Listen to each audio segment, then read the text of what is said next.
5/2002 மாலை 6. இப்படி 6 மணின்னு ரவுண்டா கொடுக்காதீங்க. மாலை 6 மணி சென்னை அப்படின்ட்டு. 6 மணில எக்ஸாக்டா பிறக்கிறது ப்ராபபிலிட்டி ரொம்ப ரொம்ப கம்மி. நான் இல்லைன்னு சொல்ல மாட்டேன், ரொம்ப கம்மி. இப்ப அந்த டயத்துல லக்ன புள்ளி மாறி போச்சு, பார்டர்ல விழுந்துருச்சு, ராசி சஞ்சில வந்துச்சுன்னா திக்குமுக்க ஆட வேண்டியதுதான். இது எங்க வந்து இதாகும்னா திருமண வாழ்க்கை அப்ப ஜாதகம் போகும்போது இதுவா அதுவான்னு மாத்திக்கிட்டே இருந்தீங்கன்னா பாவகமே மாறி போயிடும். சரிங்களா?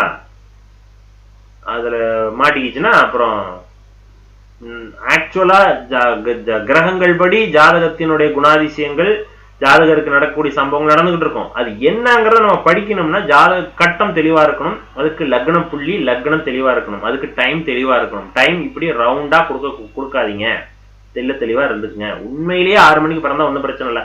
சரி, அப்ராக்சிமேட்லா போட்டா லக்ன புள்ளி பார்டர்ல எல்லாமே உள்ளக்கு உள்ள இருந்தாலும் பிரச்சனை இல்லை.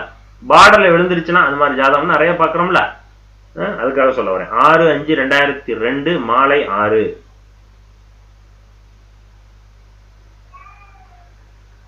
சென்னை. சரி, துலா லக்னம் அண்ட் கும்ப ராசி. ஸோ நட்சத்திரம் சதய நட்சத்திரம் 3ஆம் பாதம். இப்ப நடக்கும் தசை குரு தசை முடிஞ்சு போச்சு, சனி தசை ரன் ஆயிட்டு இருக்குது. சனி தசையில் சனி புத்தி. உங்களுடைய கேள்வி என்ன, எப்ப எனக்கு நல்ல வேலை அப்படின்ட்டு. இதுதான் டைம். சனி தசை சனி புத்தி ஸ்டார்ட் ஆயிடுச்சு.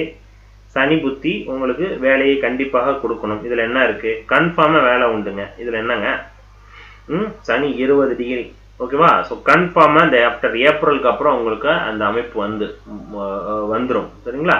ஜாதகத்தில் சனி 8ஆம் இடத்தில், சனி நின்ற வீட்டில் சுக்கிரன் பலம், ரைட். ஸோ அந்த அமைப்பும் பலமானிக்குது. சனியை என்னைக்கு கோச்சாரத்துல குரு தொடராரோ அன்னைக்கு வேலை உண்டு.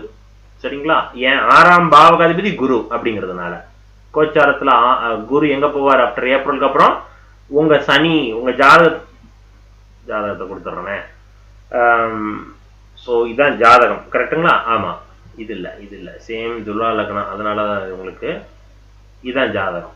ஓகேவா? ஸோ இப்போ ஜாதகத்துல சனி உத்தியோகக்காரகன். உங்க ஜாதகத்தில் சனி 8ஆம் பாவகமான சுக்கிரனோட வீட்டில் உட்காந்துருக்கார்.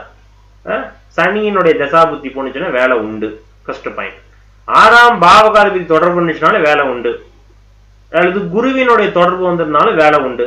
இங்க 6ஆம் பாவகாதிபதியே குரு அப்படிங்கிறதுனால குரு சனியை என்னைக்கு தொடராரோ அன்னைக்கு கன்ஃபார்ம் வேலை உண்டு. அன்னைக்கு சனியினுடைய தசாபுத்தி போகணும். இப்போ உங்களுக்கு சனியினுடைய தசாபுத்தி போகுது, புரிஞ்சுக்கிட்டீங்களா?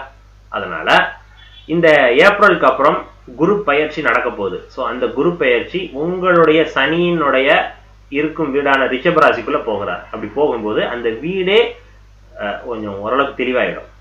ஸோ அப்படி போகும்போது அந்த வீட்டில் இருக்கக்கூடிய கிரகங்கள் எல்லாம் வேலை செய்ய ஆரம்பிச்சிடும். அந்த வீட்டில் இருக்கக்கூடிய கிரகம் சனி. அப்போ அதனுடைய தசாபுத்தி போது கன்ஃபார்மா வேலை கிடைக்கணும். உங்களுக்கு பெஸ்டான வேலை கொஞ்சம் ஷிஃப்ட் ஆகி போற மாதிரி இருக்கும், வேலை தூர இடங்களுக்கு போற மாதிரி இருக்கும். இப்ப இனிஷியல் ஸ்டேஜ்ல நான் MBA முடிச்சுட்டு நான் ஃப்ரெஷ்ஷா தேடிக்கிட்டு இருக்கேன் அப்படிங்கிறதுனால இந்த பலன்.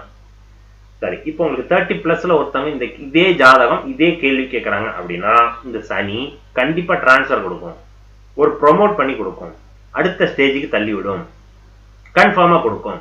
புரிஞ்சுட்டீங்களா? ஸோ ஒரே ஜாதகம் தான், ஒரே கிரக சேர்க்கை தான், ஒரே கிரகம் தான், ஆனா பலன் ஏஜுக்கு ஏற்ற மாதிரி மாறுது. இதுதான் ஜோதிடத்தில் காலம் தேசம் ஸ்ருதி யுக்தி வர்த்தமானம்.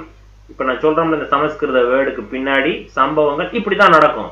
காலத்திற்கு ஏற்றாற்போல், ஏஜுக்கு ஏற்றாற்போல், யாருக்கு எந்த காலகட்டத்தில் இந்த பலன்கள் மாறுபாடாக நடக்கும். புரிஞ்சுக்கிட்டீங்களா? ஸோ அதனால பாசிட்டிவான இம்ப்ரூவ்மெண்ட் தான் இருக்குது. ஸோ நோ டவுட் ஆஃப்டர் ஏப்ரலுக்கு அப்புறம் கன்ஃபார்மா வேலை உண்டுமா. சரிங்களா? நன்றி.